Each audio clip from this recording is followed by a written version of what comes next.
We are pray. In Jesus' precious name, we are praying. Amen. Today I'm sweating. Amen. Apostles are here today. Apostles in the ministry. They are taking this word. Hey, Mr. Andrew of the Most High. Bless you. I said, Rosemary walk here today to tell you how this is serious. As in, this is serious. Hey. Guest speaker. Good evening, everyone. Let's.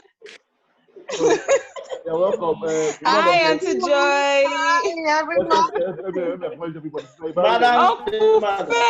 Femi. You're welcome. Hey. Apostle Andrew. You're looking so fresh. Oh my goodness. Uncle Femi, show us the way now. Oh my Femi. Uncle Femi, I'm just chopping alone. You want to die alone? I'm not understanding. What's happening here, please? Hey. Rosemary of life.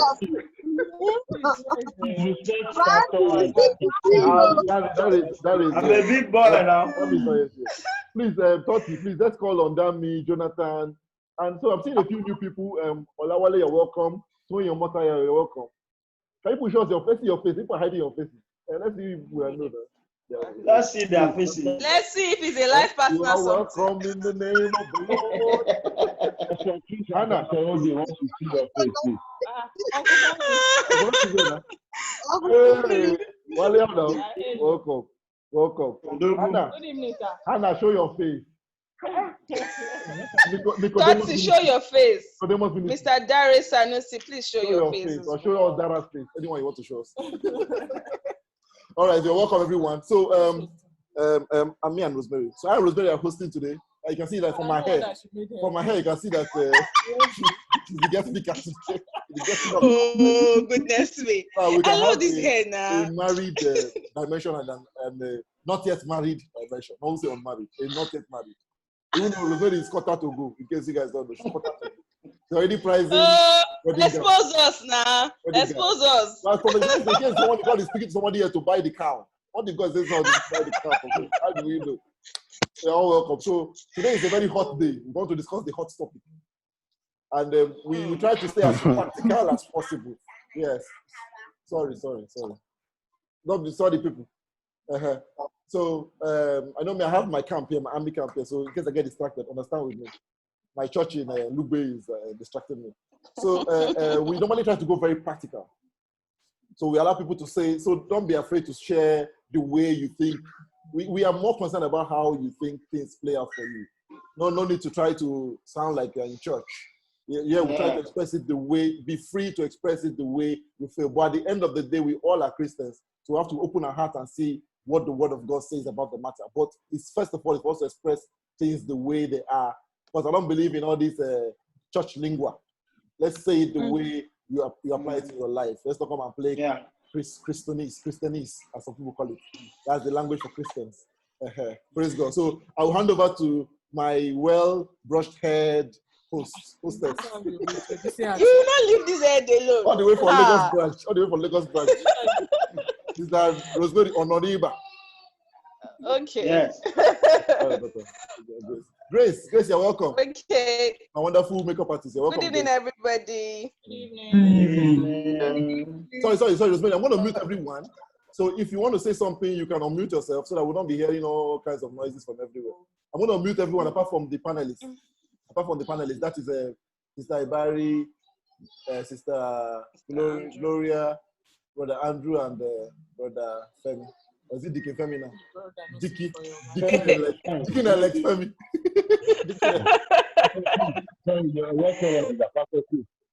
Bless you. Rosie, carry on. Okay, good evening, everybody. I trust that all panelists already got the questions, so I'll just go with the first one. So the question says, what is your response to the school of thought that everyone has a particular chosen partner out there somewhere? What's your school of thought? What do you think about the fact that there's just one person made for you? That's a good Auntie Joy, you have started. You are distracting me as a host. Anyways, guys. Okay, that was intentional. Okay, guys, like really, what's your thought about having a particular partner? Do you think like people are supposed to have one. Do you think your husband is the only partner you're supposed to have? Do you think your wife was the only partner you're supposed to have? So the floor is open. Let's start with Auntie Barry. She's the first on my list. Sorry. Okay, I don't think there is that only one person for anybody. And why do I say that? God has enabled us to make choices. Do you get me? So you're free to make your choice. He said, here is life, here is death. It's up to you. But my own advice is you take life. Now, what happens usually, why I say there is no one person for each of us is this. What if, right, you, how do I put it? You look at this sister and you're like, yeah, everything matches. She's the one. And you actually go to her to tell her, and she's not in support. She's like, no, no, no, no, no. You can't force it down her throat. You have to let her be. And why do I say that also? That's exactly what happened to my husband. There was this lady in his local church that he wanted to marry. For 2 years, he was going after her. 2 years. And, in that 2 years, he actually made his intentions known. He told her everything. And guess what? This girl just kept dragging the thing. She kept dragging the thing. She wasn't sure. She wasn't sure. I know the lady, very, very committed Christian. She's a lovable person. And at the end of the 2 years, one of his friends said to him, Desmond, for how long are you going to be on this girl's case? If she's not interested, move on. And at that point, he had to let go. He told me, he said it was a painful experience. It was so painful for him to let go. But guess what? After letting go, that was when he got to know me. And today we're married. That lady is still not married up till now. Now, the question is, some of you might say, maybe she wasn't supposed to be his wife. It's possible that she was also supposed to be his wife if she had agreed. It's also possible that the truth is, if they got married, they could have had a fabulous life. They would have lived well, but she has her reasons why she wasn't interested. One of the key reasons, though, for her was tribe, because she is Igbo, my husband is Benin. So she actually wanted somebody from her village. I don't have a tribe problem. And so when he came along, and I was comfortable with him, I was settled within myself and my spirit. Same for him. We went ahead and then planned the wedding. So I don't think there is just that one person for a particular brother or sister. Okay. Co-host, you want to say something before we move to the next person? You're muted up. I'm not saying anything. No. Okay. I was wondering, why you were talking. I think Andrew is raising his hands. Are you waving? Okay. Are you waving? Okay, let's go around to everybody, to all the panelists. Let's hear their opinion. Okay, but please, while you're answering your question, can you please help us understand what the one is? That's the one, quote and unquote. Just add it up to what you're saying. So, Mr. Andrew, please go ahead. Well, I completely buy what my sister just said a little while ago. Okay. I sincerely believe that there is not one person per se, but it's also important that you have your priorities right in looking for, because you made mention of the one. The one. Your priorities must be right. There are things that there are parameters, if you like. There are parameters I sincerely believe that must be met. For instance, let's come down from the spiritual high horse. I don't like slim ladies. Do not like slim ladies. Are you with me? I don't like slim Yes, ladies. yeah, sure. Hey, I'm with you. I'm with you. I don't like slim ladies. So for Okay. me, that's a check. Aside Guys, from the we aside cannot from the apply like that. yeah, Go so ahead. aside from the spiritual things that you definitely that are not What are you negotiable, applying? aside from the spiritual things that are non-negotiable, for Okay. me, also physical parameters must also check. One, I Okay. don't like, I say it, I don't like slim ladies. Slim ladies. Two, Okay. I don't like absolutely fair ladies. Apologies to Sister Gloria. So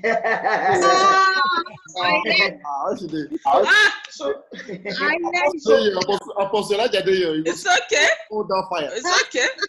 yeah, I know they fear, but I know they fear, but I don't fear anybody. so for in trying to make these decisions, I think also you must also be there because you are going to spend. This is the woman you are going to spend the rest of your life.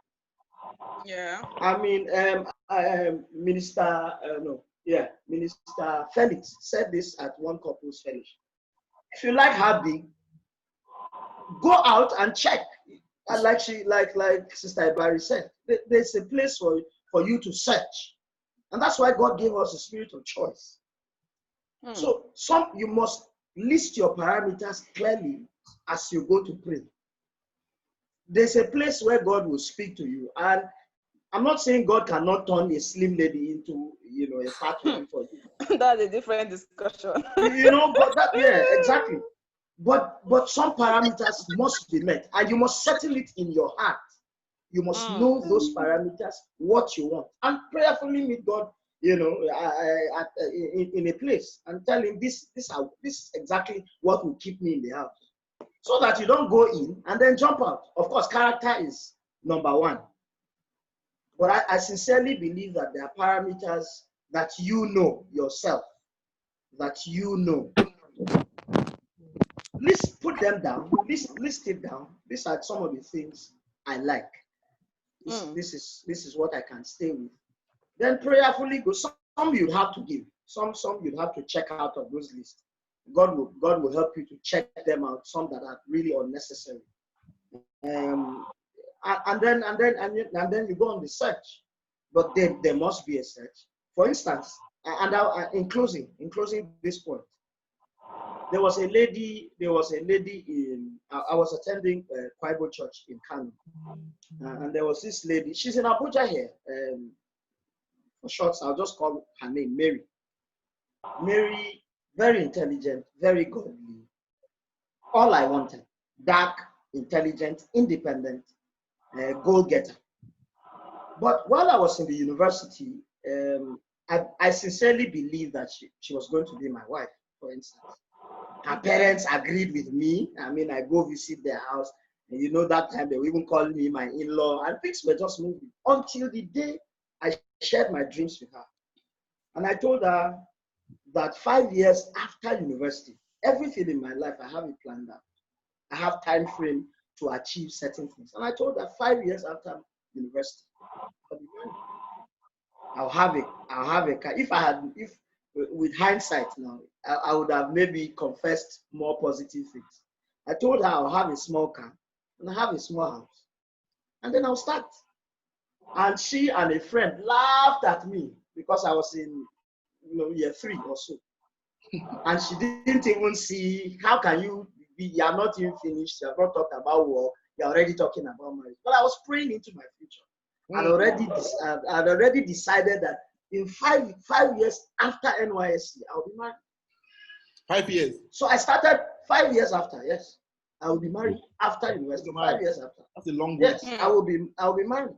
And from year 3, I had already settled that in my heart. 5 years after, boom, I was married. I found the person that believed in my. I found the person that believed in me. The day I told her I had done introduction, because after I told her, she laughed. It crushed my spirit. And for me, I just knew I wasn't going anywhere with her anymore. We were friends, but I just left it at that. Not the chosen The one. day she visited me at leadership, she didn't know I had done my introduction. And she was like, what's all these pictures? And I told her, I've gone for introduction. Her jaw literally fell on the floor. I had to pick it up and put it back. Oh, goodness me. She did not believe in the dream. So that's very key. And somebody that you'd have to stay in your life with or spend your life with must believe in your dream. In the dream. So aside one, physical features, spiritual features, but most importantly, she must believe in your dream. So that means you must also have a dream. It's very important. Okay. Thank you so much, Mr. Andrew. Hey, when you hear a journalist speak, you know. Anyways, Mr. Femi, please. Mr. Femi, please, what was your take on the one? You know what I'm saying, right? Like a particular person made for you. The journalist have spoken. And the politician Okay. and the politician has spoken. You say the one. When you say the one. Oh my goodness. When you say the one, some people have this school of thought that when God created them, God also created a particular person. Yeah, the rib, know that rib something. Yeah, Which rib? That before they get married, they must hear that voice. Stingy or This is your wife. Chinedu or Chika. It must be Chika. We were here, Uncle. We that headed to go. Hey, hey. That was a brother Chris. That's why I said some people. Yeah. You know, but then when God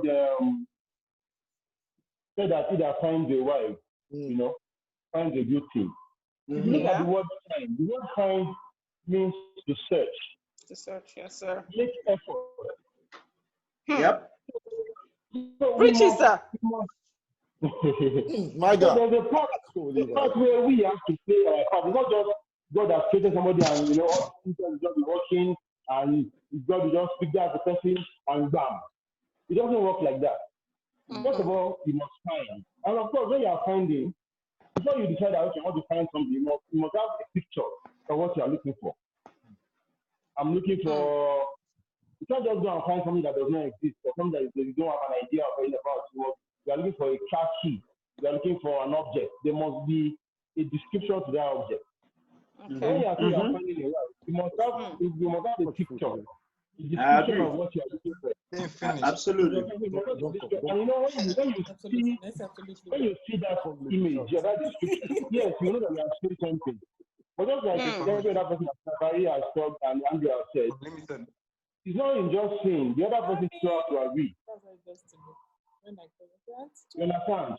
Yeah. So for me, there's no particular person that is made up for you or anybody. Okay. Choose what you want and search for it and find it and make effort. And you know, at times when you are looking for certain things, you will find it. Yeah. Usually you find it. So what you're looking for, you find it. Exactly. Know what you're looking for. Then search. You will find. Okay. Thank you so much, Mr.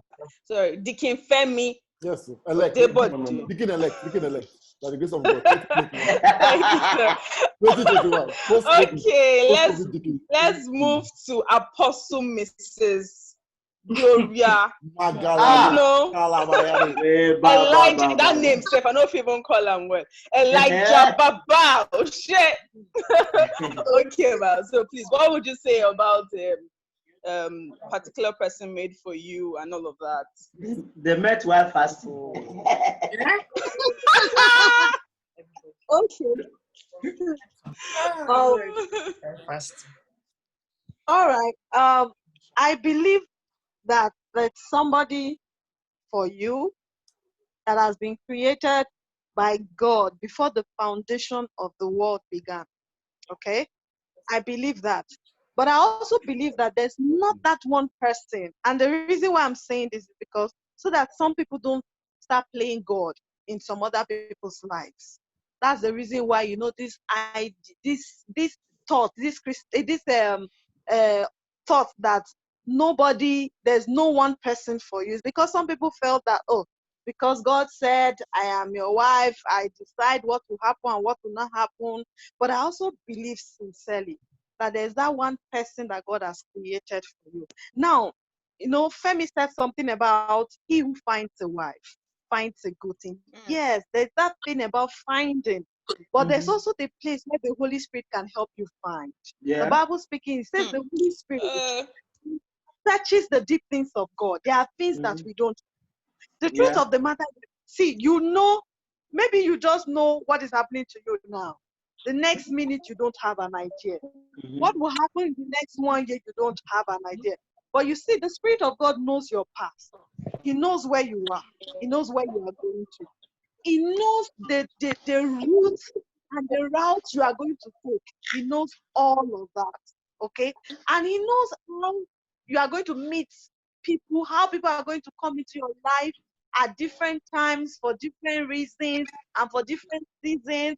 He knows all of that. So it's good to know that there's not just that one person, so that people don't play God in your life, but there's also that person that has been prepared for you. When God brought Eve to Adam, Adam said, she's bone of my bone. There's that connection.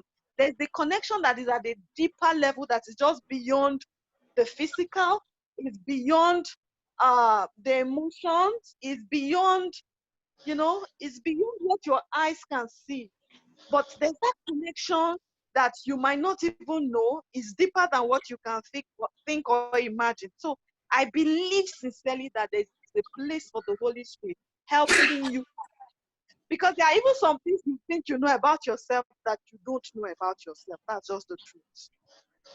Even though we are married for years, we don't know. We cannot say, okay, I know this person 100% because human beings are dynamic. That's the truth.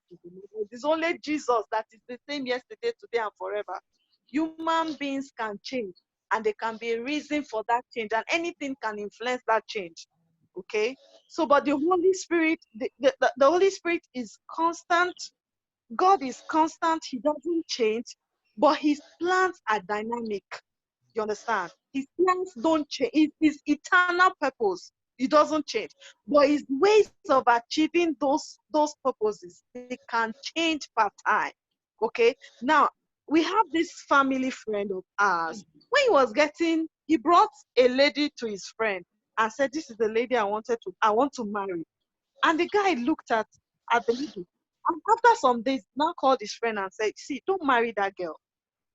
If you marry this girl, something is going to happen to you in future. A turbulent time is going to come and she will not be able to stay with you till the end.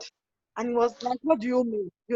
He said he joked about it, played about it, but after a while, he found that he was so concerned about what that person said, he couldn't let go.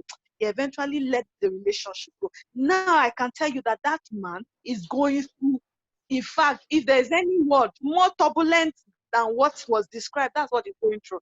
And only God knows if he had married that woman, maybe the story would have been different.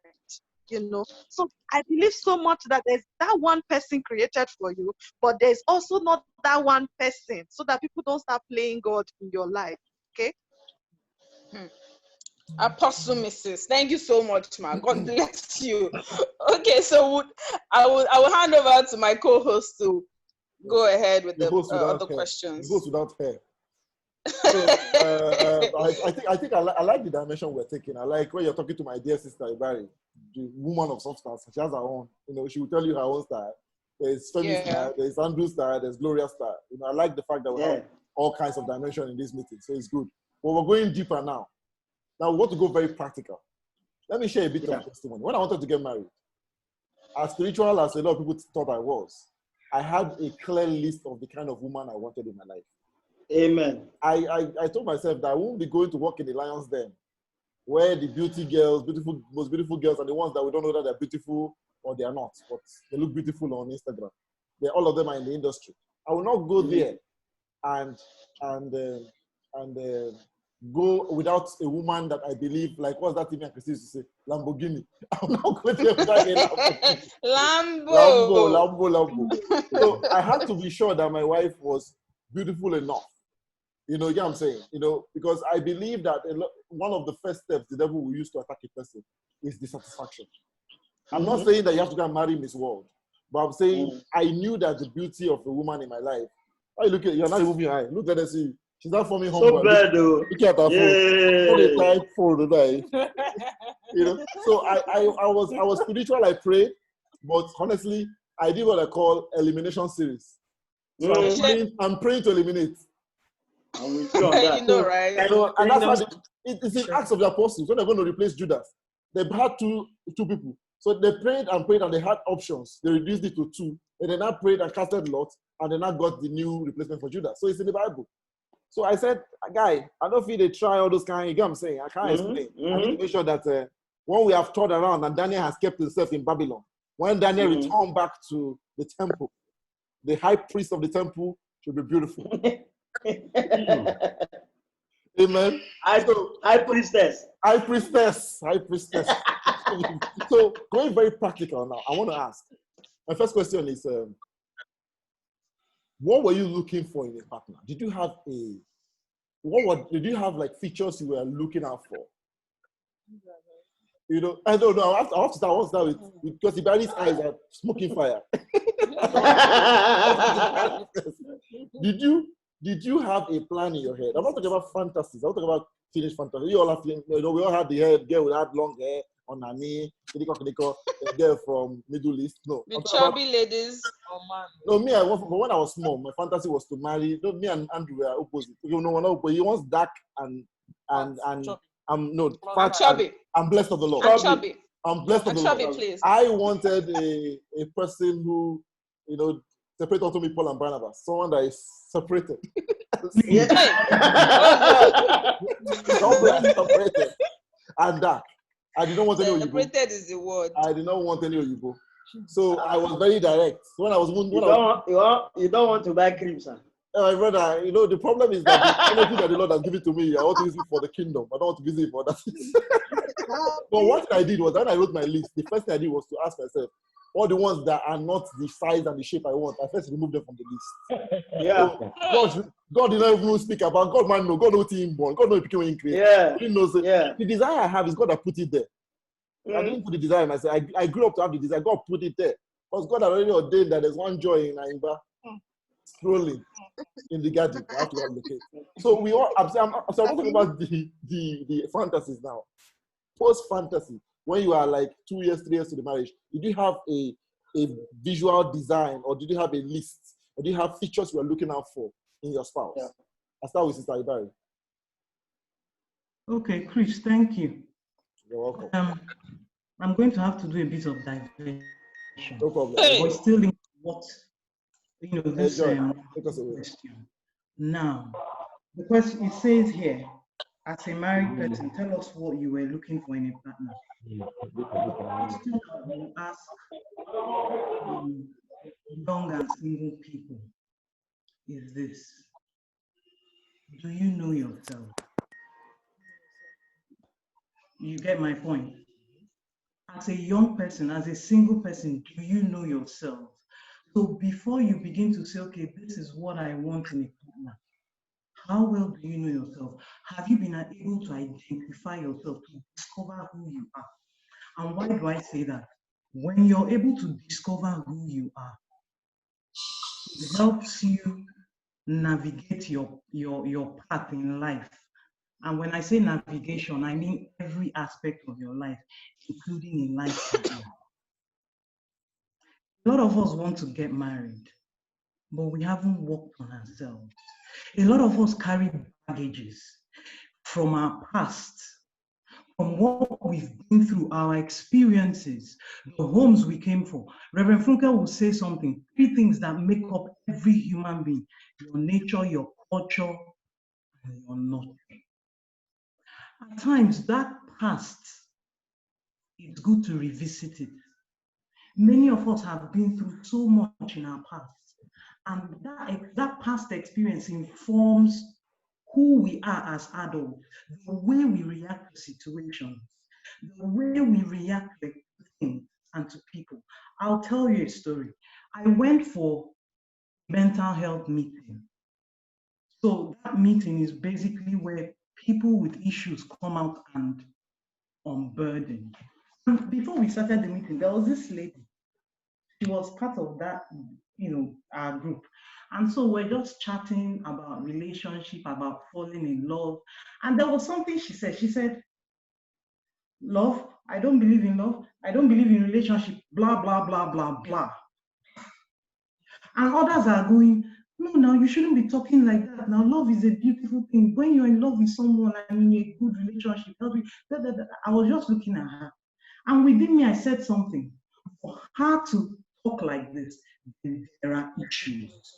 Now, when we started the meeting, where people begin to, open up, she then said something. This is a lady of about 34, 35. She's got 3 children. Now, she got married at 18. A man that battered her physically, emotionally, mentally. And so she had to get out of an abusive relationship. It had messed her up. And that was why she was saying there, I don't believe in love, I don't believe in this. Bring it down to the church. A lot of people are born again. A lot of people are spirit-filled, but they are still hurting because they've not visited their past. And the truth is this, if you do not visit your past and deal with it and learn the lessons you're supposed to learn and overcome those issues, boy, in marriage is waiting for you to come to haunt you. I have a family member. In her own family, I knew her from when we were children. And I knew her parents had a very toxic relationship. So she saw everything. She didn't deal with it. She went on to marry.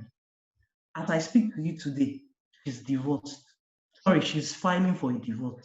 They are separated. That marriage only lasted for 2 years. So first of all, discover yourself. And part of that journey is having to visit your past. I tell people, there's this thing they say, history repeats itself. No, history repeats itself only when you do not learn from the mistakes of that history. Yeah. That is why you see some people, they are coming from backgrounds where they saw their mothers in an abusive relationship. They say to themselves, I will not abuse my wife physically. But guess what? They get married and end up doing it. Part of your self-discovery or knowing who you are is also finding Christ. Because it is in finding Christ that you know yourself. And how do you find Christ? You need to release yourself. You need to let down yourself and be vulnerable. Because it is when you let your guard down before Christ, he basically strips you naked. He begins to expose to you areas of your life that you never even imagined that you had issues. And in so doing, he begins to make himself known to you. By the time he begins to make himself known to you, he begins to shower you with that love, that commitment. Our relationship with God is a marriage. Yes. And I tell Christians, your first marriage is your relationship with God. You have said it. You have to get it right. That is why in the Old Testament, he would always say to the Israelites, oh, you have gone to worship Baal. You followed the Philistines. You worship the god of Asherah. And he will say, you have committed adultery. You have hurt me. You are a prostitute. You know what? At this point, I don't want. Why? He's the fruit where the marriage. Listen, if you don't want to serve God, I tell people, if you're not ready to serve God and follow him fully and reap his benefits, then there is no point pretending. One leg in, one leg out. And I'm saying this to young people. You can't eat your cake and have it. That marriage is the first marriage with God. This earthly one is the second one. And so the main thing is striving to make that marriage with God get stronger. Because in so doing, he reveals himself to you. He shows you who you really are. And by the time you begin to know and discover yourself, you know what happens? You will not settle for less. You begin to create a value system for yourself. You begin to create principles for yourself. It's not pride. You've got a standard. And that standard is based on the word of God. Some people might see you and say, what's wrong with her? But guess what? You will not fall below your standard. So even in choosing a right life partner, you have a clear cut vision. Because in knowing God, He begins to open your eyes. He begins to speak to you and tell you what you should look out for. Of course, you have your own likes and dislikes, but the Holy Spirit will direct you. The problem is a lot of us are not willing to go through it. It's a process that is painful. It's a process that sometimes takes you to tears. I grew up in a home where my father was traveling. A lot of the times it was my mom. And I remember growing up as a child with my dad. He's the kind of person, he gives gifts. So he will shower us with gifts. He will go all out. And when I say gifts, he was willing to, he will spend money trying to shower us with those gifts. But the truth is, I didn't want that. I didn't want that. So a lot of the time, it was my mom. Financially, yes, he was there to provide. But the other aspect, and guess what he did to me? He began to make me, as I grew up, I had this thing in my head where if I'm talking to a guy and I see you're not the type that wants to stay, wants to commit, you're not hands-on.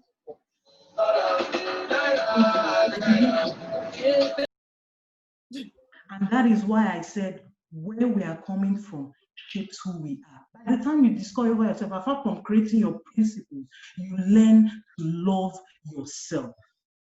If you do not love yourself, you cannot bring another human being to say you will marry. You can't give what you don't have. I was speaking to a friend of mine a few weeks ago. She's had turbulent issues in her marriage from day one, and that marriage is going to 3 years. And every time her own is like she's seeking love from the man. And I said to her, I said, babe, take your eyes off this man. I said, your loving yourself is dependent on if he loves you. So you feel like if he doesn't love you, he doesn't show that love, therefore, you don't deserve love. When you love yourself, listen, nothing, others can't bamboozle you. And you know we all give out a certain energy. Everybody carries a certain energy. Some people carry negative or positive. Now, depending on the energy you carry, guess what? That's who you attract to yourself.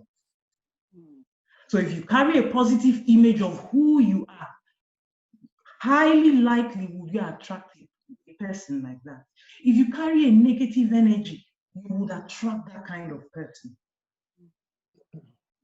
For me, these are some of the areas that young people need to begin to look into. And part of also that self-discovery is putting around a support system, a strong support system for you. I don't want to use the word mentors, because sometimes we look at mentors as people that are way older than us. We look up to them. What they say is yes and amen. We can't question them. That's why I'm using the word support system. Your support system can be your age mate who is very wise and who has experience, but you can open up to them. Even when they reprimand you in love. They don't judge you. They don't carry your matter outside. People who you can actually question them. And let me tell you something, the fact that your support system comes to give you advice on marriage, you have every right in your quiet time to process it and think it through and ask yourself, what this person is saying, is he right? And if you don't agree with it, you don't have to follow it. And you have every right to ask that person. So I'll leave it there. Wow. Wow, amazing. Very deep, very deep. Thanks, Barry. I'm going to move to Apostle Andrew. Yeah, I'll keep calling people. So, BT, you're welcome. Sister Machi, you're Thank welcome. you, sir. You're welcome. So we move to Brother Andrew. So let's pick up from there. So that was very deep. That was very deep. We need to know what kind of energy we carry. We need to discover ourselves. We need to find our place with God. Because if you deal with God, God can help relationship with your spouse. But back to my question though, which is what practical steps are you able to take? Because as I said at the beginning of this meeting, that we are trying to share. It's one thing for you to tell me this is the path to walk in, and another thing for you to tell me I'm just coming back from this part. You can walk there. So I also love us to bring some more practicality, Andrew. So give us some more practicality what you're going to say. Yes. So what are the measures you took? Yes. For me, I think she has given an overground, but I want to give a person. I want to be very personal. I think that's the only way I can communicate my thoughts. One of the parameters I sincerely penned down was that I needed a woman who sincerely could think for herself. That was very key for me. And as I grew up, as I'm getting older, I know where that comes from. I lost my dad quite early. May 18th, maybe I think 27, 28 years. Now my thought has always been in growing up, if for any reason, not in death, I'm out of town, because of course I knew the career path I wanted to choose, which means that I will be out of town very often, or out of the house very often. I wanted a woman who could think for herself, who could be her own person, who has a mindset. I have found guys, men who are sincerely intimidated by women who are assertive, who have their thinking faculties, who have their thought patterns to themselves. For instance, it's a big turn off for me if I like Coke. And simply because I know you want to impress me, you say you like Coke. It's a big turn off for me. Because before you met me, you were drinking something else. Fanta. So you shouldn't come and, because you want to make me like you say you will drink Coke like me. And that's one of the things I found in my wife. Till tomorrow, not till today, till tomorrow, my wife practically differs with me. And I enjoy it because something I see in, I have to name names. Something I see in Sister Gloria and Sister Machi. People that have a mindset and they are not afraid to communicate. I think it's the whole church. It's not the whole word of faith. Yes. No, these are the people I closely interact with. Word of faith. People I closely interact with. I mean, I sincerely appreciate somebody who has a thought pattern. Now, at that point, we must also not forget that God, in his own wisdom, made the man the head, the direction. The woman is not the tail, but the body, the mobilization. So you give the direction, and she brings everything you have into alignment. So for me, I knew that, and that is one thing I wanted. A woman who sincerely is first and foremost secure in herself, one. Two, has a sense of direction. She knows exactly where she wants to go. So we can meet at a point and discuss. This is it. So that already helps set a precedence for me and my wife, because she wants something, and I also want something, so we can come together and discuss. If not, I also know this, that a woman is like an incubator. Whatever you give to her, she turns it over and gives you back. For instance, you give her a house, she takes it in, turns it over, and gives you a home. You give her groceries, she takes it in, turns it over, and gives you food. You give her sperm, she takes it in, turns it over, and gives you a child. The same way you give her trouble, she will take it in, turn it over, and give you hell. You have to know these things. So I was very, this was something, and here she comes.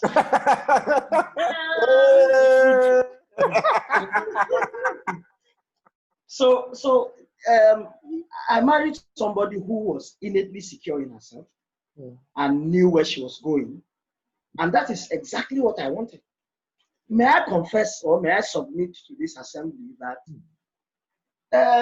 I met my wife in the university. We're friends, very great friends. But I never believed I would marry this woman. No, seriously. Because at some point in our life, in my life, I felt she was too tenacious for me. This same thing I wanted.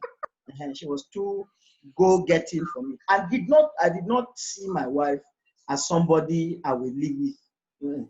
I didn't find her one sexually attractive. I must confess. I did not find my wife sexually attractive. I did not even play it up in my head.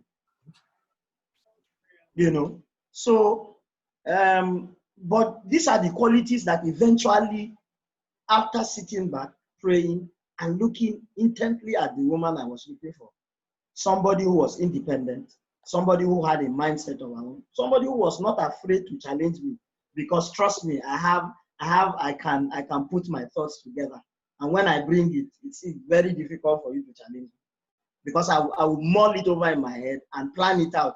The delivery is excellent. So, but I also needed a woman who had her thought process together.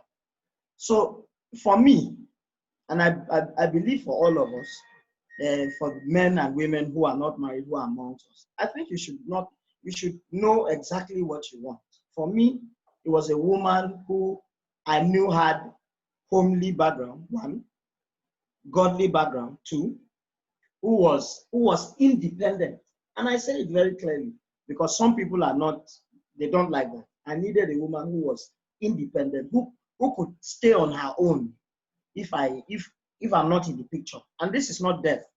Maybe out of town, she can make her own choices. And that choices will have ripple effect upon the family positively.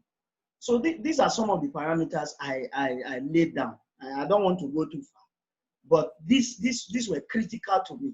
Somebody who has somebody who has a mind of her own, somebody who has a thought process together, and somebody who was not afraid to dare, somebody who wanted to work, not just somebody who wanted to sit back, but somebody who wanted to do stuff and then be her own person. And at the end of the day, after looking at, let me say this in closing. In my brother's, one of my immediate elder brother's marriage, I found a lady in service. I brought her to Kano then, and my wife was still my friend though.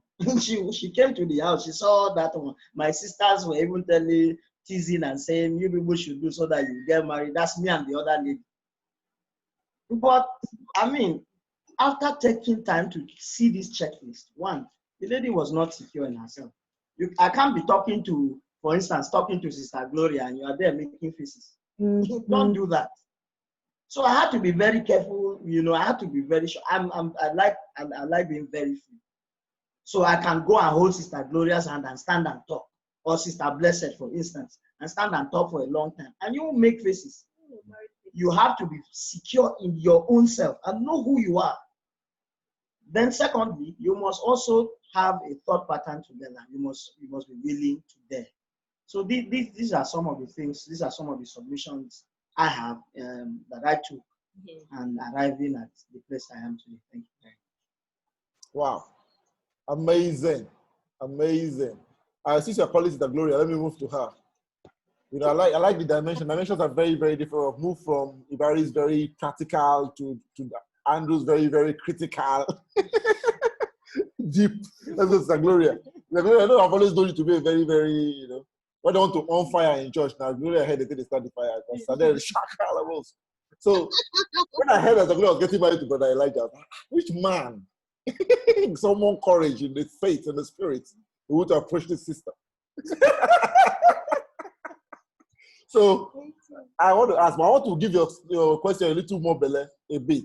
So apart from the general question which I asked other people, which is tell us what you were looking for in a partner, you have to also tell us how you now knew when he came to you or you went to him, whichever case happened. How did you know that you won? Yes, want to hear from Sister Gloria. How did you know? How did you know? We want to know how did you know? Okay, well, I gave my life to Christ when I was going to secondary school.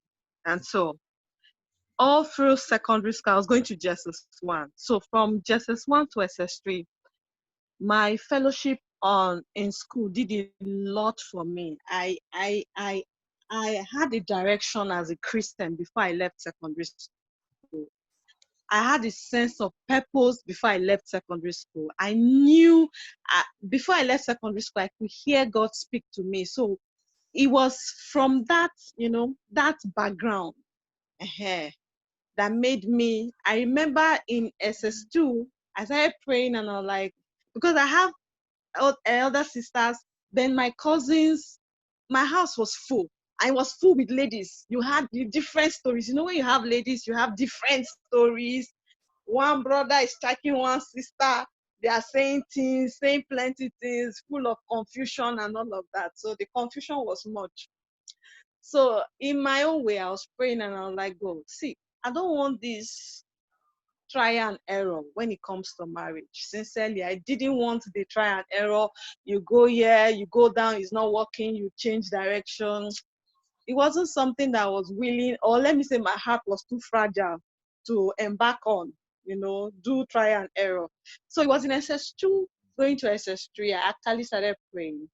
And I was telling God, see, I know it is my choice to choose, to look out, but I'm going to hand that over to you. I know there are some things that I don't know, things that you know. You're going to help me arrive at this decision. So it was something that I did actively, I made that commitment with God in SS2. So from SS2 to 400 level when Elijah showed up. Okay, actually, the first time we spoke, as in we just communicated, was in my 200 level. I was coming back to school. I had accident. Thank God I was okay. And I was giving testimony. He was the prayer people, and it was on a Monday. So I was talking to him and he was looking away. So I was wondering, I was like, all these brothers in fellowship. Yes, brothers in fellowship. He was looking away. What was he looking away? He was receiving anointing. Himself. He was receiving information. Insight. He was receiving. I was wondering, why is he looking away? But, from that 200 level, he was in 300 level. We now started talking, he will come to the room. All the sisters in fellowship that were in that room would be, like that. He became the prayer coordinator. And we were just friends, fellowship people, we would just come around when other people were there. But in 400 level, my 400 level was in 500 level. I was doing a semester, then go for IT.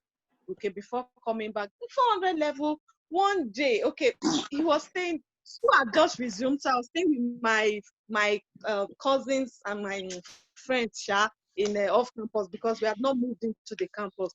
So, and he was staying in one of the rooms too there, with one of his friends. So we're always saying, how far are you doing PC and all of that, talking. So one day he came, held my hand and was just walking. And I was wondering, what is happening here? I didn't even know. And the next he said he was going to marry me. I said, did you say he held your hand? He held your hand. He said, I want to write that down. Journalist. I want to write that down. So he held your hand. I'm coming to your house. I'm coming to your house. Because when he said that, my God, I was so angry. I said, can you imagine all these brothers? Such confidence. Oh, no, I was pissed off, and I just left him. But I left him politely because people didn't know what he said. So I just left him. But in my heart, I was like, what's wrong with this guy? Is it because I'm laughing with him? You don't want to be holding hand. You know, Okay. but after that, he kept coming, he was always coming, and he was always looking for an opportunity where I am. If I'm with my friends or other fellowship member, you stay Elijah there. Will come and minister to you Hey, there. Okay. he Oh, was just goodness me. looking for. In fact, Totally my agree. my cousin was in remedial. She came in. Before you know, Elijah said, "What are you doing?" And all of that, you know, things like that. I think everybody was my friend. It was just around that place. And you know, fellowship now. Fellowship was a big one. Before you know, people started picking those things small. I started hearing things like, "Hi, Gloria. Now you just scatter PC head." Now you know all those kind of annoying comments that I didn't want. You know, if I as at the time as a 400 level, I thought I was going to graduate before before meeting whoever it was. I didn't think it was going to happen in school. And I didn't even think it was going to be Elijah. You know, it was the least person, you know. But you know, he kept coming around, he would come around. He was just trying to be, around me. Then thank God I went for IT. I was glad. I was relieved. Fellowship people. Fellowship people. Oh, I was relieved. And I was in IT. I was enjoying myself. Then I got the line. I called my friend who was in school. I have a line. The next thing, Elijah was calling me. That he got my number from myself. I was like, this boy. Word of knowledge, This word of boy. knowledge. You will not leave me alone. Hey, You will not leave me alone. Leave me alone. You know. Then he finished. Okay, by the time we were coming back in 500 level, we had graduated. But I resumed school. The next thing, like 1 month thereafter, he came back and said he wanted to come and collect his transcript or whatever. So he was always around me. I was like, what is this? What is this? You know, that in itself was putting me off. Actually, that was putting me off. I was like, I don't like the way this guy is just bothering me. But you know, he was around and it wasn't like you know, he was around me and he was I liked his company, but I knew that this was where he was coming from. So that thing was just I was always just shutting him off and all of that. But he kept persisting. So even when he traveled out for his masters, if I one day I was in a 500 level about rounding up my project, one of my friends came and said, Gloria, do you know that Elijah has gone to Scotland for his masters? I said, yes. And I said, hey, you know.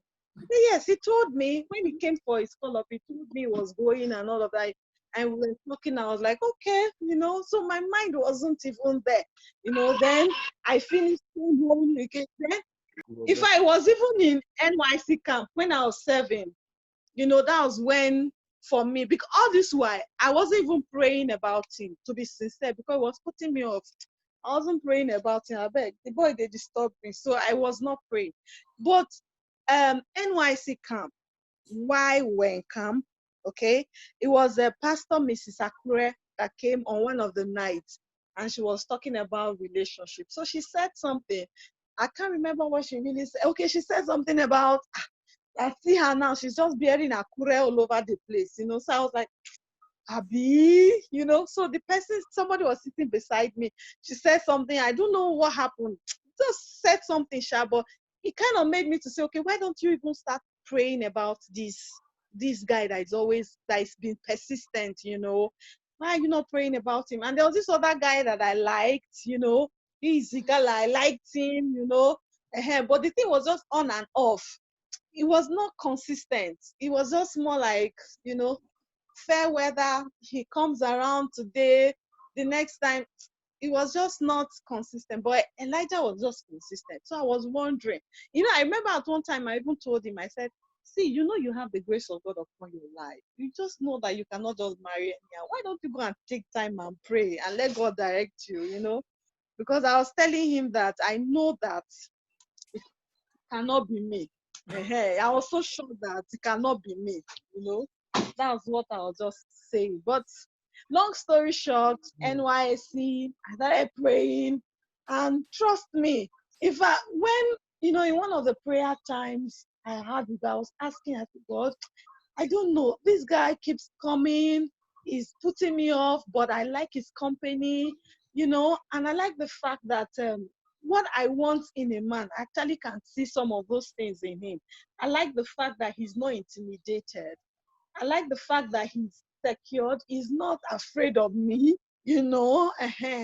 Then I like the fact that I could be myself around him truly. Even those times we come, we just laugh. There was even one time we were walking around, you know, walked around, took a stroll. I'm sure fellowship people saw us. Fellowship people saw us. I don't know whatever they said, you know. But I was very comfortable with him, you know. So I was just praying and asking God, and I just wanted to be sure so that if it wasn't him, I could move on, you know, just move on like that, you know. But eventually, you know, and here we are, you know. Long story Yes, short. so But for me, one of the things, like Barry said something, said your first marriage is your relationship with God. That is very key. You know, the Bible speaking in John chapter 1, it says, of his fullness we have received one good thing after the other. See, marriage is a beautiful thing. It's going to come from that relationship you have with God. It's going to bring, see, God will not give you something that is bad. He will not give you something that is bad and say, okay, just manage. This is what fits you. No, God is a good God. You know, actually, you know, one of the things that prompted me into making that decision and saying, God, I'm not going to go into any relationship except was because I had so many stories of horrible stories of the will of God and all of that, and you know, those things were just flying around back then. But one of the things I God took me to was in that book of James, where it says every good and every perfect gift comes from above. He said, cometh down from the Father of light, with whom is no variableness, neither is there shadow of turning. It says, of his own will begat he us. God is going to give you something out of his will, you know, because he's willing. He's not going to give you something that you just be, okay, barely getting by, or maybe this suits you because of where you're coming from, or this is what is good for you because of your background. No. With God, God gives you good things, you know. So out of that relationship you have with Jesus, with his word, with the Spirit of God, good things are going to come to you. You're going to have good relationship come to you. Even when it's not intended for marriage or love purpose, good things will come to you. Relationships that will bless you, maybe lift you up, you know. Things like that are just going to come to you out of that relationship. So it's key. The relationship you have with God is very paramount. He's going to bring many good things your way. And God will give you a man that you actually desire. You know, there are some things you desire that you cannot put words to, or you cannot put them down. You cannot articulate them, you know. Those deep desires, God has a way of bringing them to come to pass, you know. So that's why for me, I decided that, oh God, you're just going to help me in this. I'm not just going to go by what I feel or what I see or what is available. Okay, so let me leave it at that. Wow. Okay. Powerful. And today we have Elsie and Co strolling around the house. I'm telling you, Holding hands. disturbing their mommy up and down. Where is Femi, my political opponent? So I want to take the question a bit further again with Femi. So you have to tell us what kind of I know I've known this guy as a strategist right from Kano. So you cannot come and form Spirikoko for me here. We know ourselves. So, but what did you have like a plan? Did you have like a spec first of all? And how did you know she was the one? And when you knew she was the one, how did you make your move? And what was her response to your move? Well, for some of us that didn't have this deep, let me go and pray, let God open my eyes, let God show me.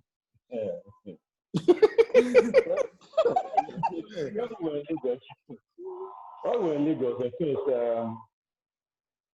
we've always been, I really didn't really go have any an employed job.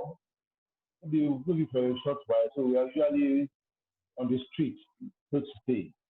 You know, business, this, that. It wasn't funny, it was challenging, setting up afresh, no support. Things were not as easy as we planned it. I and my friend just had one day and said, okay, we have had enough.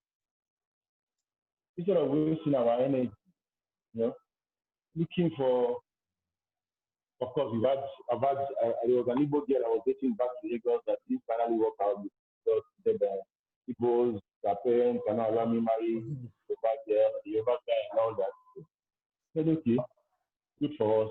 I decided to relocate to Abuja. But before then, me and my family of our mind that, okay, we're done with any lady we're dating now must be a little bit stable financially, must be employed, must have some kind of job, and must be able to focus on many things. So that we don't have to bear all that load again, having to pay somebody to do that. I'm not stable financially, and I'm the little concentration I have in my business, I'm diverting all the resources to another person. So I got to Abuja. But I must say, I met my wife online on the internet. Say it again. What did you say? Come back. I'm interested. Is it a caller informed? We didn't hear. Good. We didn't hear. Come back again. How the wife were? Online. I met my life online on the internet. I met my wife online. Okay. That's what they talk. On a dating site, on one online dating site like that. Dating site. Hey. I have fainted. If not my wife, you cannot get up with that. Oh shit! I like that I thought you felt me in my life. No. If not my wife, you cannot get up with that because she don't come. You don't go there website. You know they do Facebook. You don't use your business or what you want to do to meet you at your needs. So, we got talking online, and he said she was serving in Abuja then. Of course, I've been to Abuja once or twice, and of course we had the business that brought me to Abuja. So when I got to Abuja, we met, and fortunately for me also, she was serving in a bank.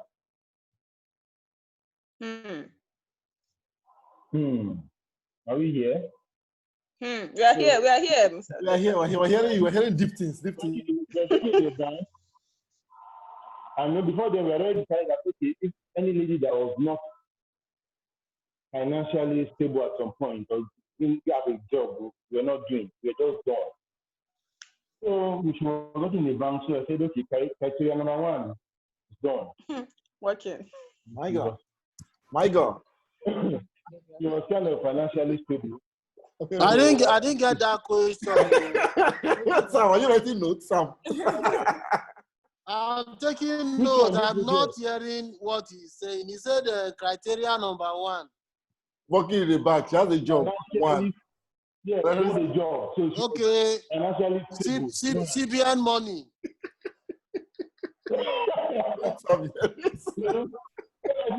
Continue. Wow. On my business. I don't have that pressure. Because a lot of times when you look at business guys, financial pressure makes us lose focus. We chop your capital. When there's so much financially, you can't concentrate, you can't really do so many things. So you need to look for something that will ease that pressure. Of course, I was a businessman, so that met. Okay, I met her. We got talking. I came to Abuja. We saw and all that financial stability. Okay, business drive. Yeah, the business drive. It was independent. I like that.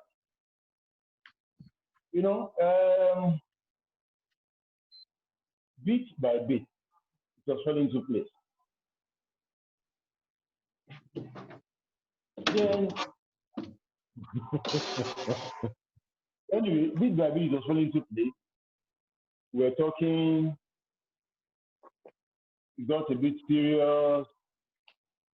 The other good part is, okay, that focus, she was a believer, because to some extent, when you meet when you're a Christian, even though of course, yeah, when you're a Christian and you meet somebody else as a Christian, it might not be too. I didn't actually. How will I break it down? I didn't actually pray that okay, God, open my eyes. If this is the one. No, I didn't put my own video on. Come again. I didn't hear them. Hello. Okay, I did actually say that okay, yeah, God, is this the woman you want me to marry? No. But we got along very well. I came back to Lagos. From there, she came back to Ife. We went to see her. So basically, the few points I put was in place. She was financially stable. I needed someone that was financially stable, that would reduce my pressure. I needed someone that had a business drive that would help me assimilate and also put me in a right direction with my finance. Somebody that, okay, had the fear of God and had the passion for God was there.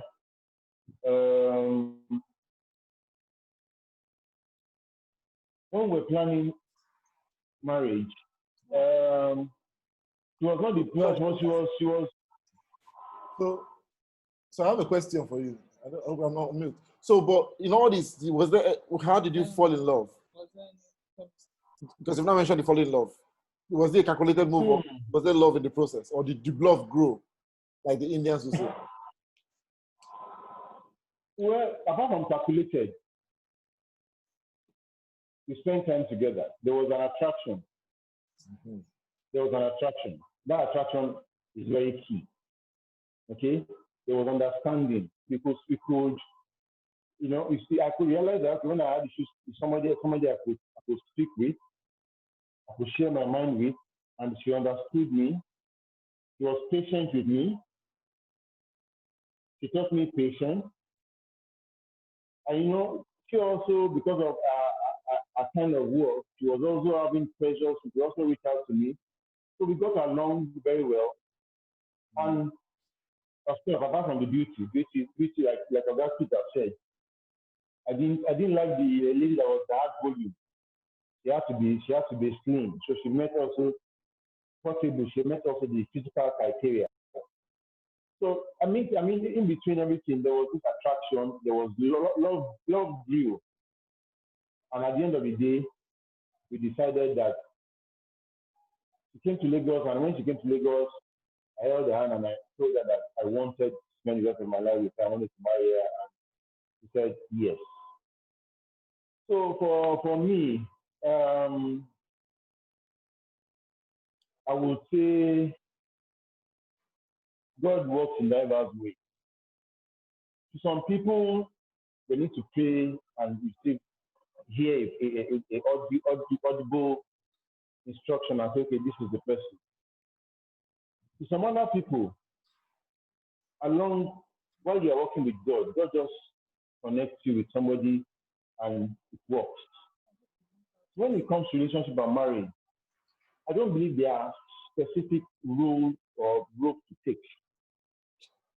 Let what works for you work for you. But always note that in everything, there is a God factor, which is very key. That God factor is very key.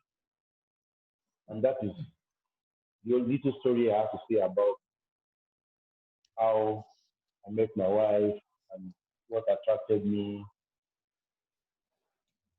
and so on. This is very powerful, very, very honest. Very, very powerful, very, very honest. God bless you, sir. So, hostess with the hair. Carry on. Okay, wow, we're hearing so much. Oh, singles, I hope you are learning. Only singles. We're learning. It's all right.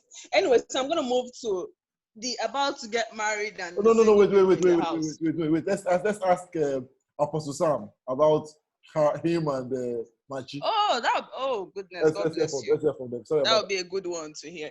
Uncle Sam, take over. Let us know how you caught the yellow sister in Tio. Yes. The singing. On mute. Maybe on mute again. Mr. Sam, CFA, SCA. You have the floor. Okay. Oh. Good evening, everyone. Good evening. Good evening. Good evening. Well done. Dickin elect.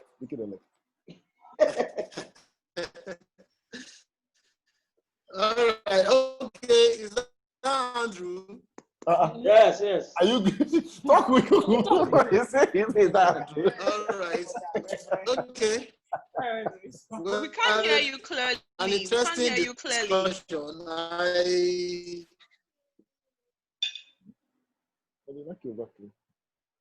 We can't hear you well. Network is that. All right. I think. Okay. Can you hear me now? Fully.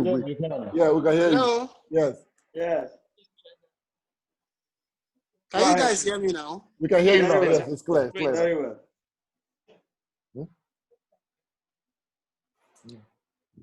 All right. If you can hear me, can you hear me? Yes, we can hear you. Yes, we can.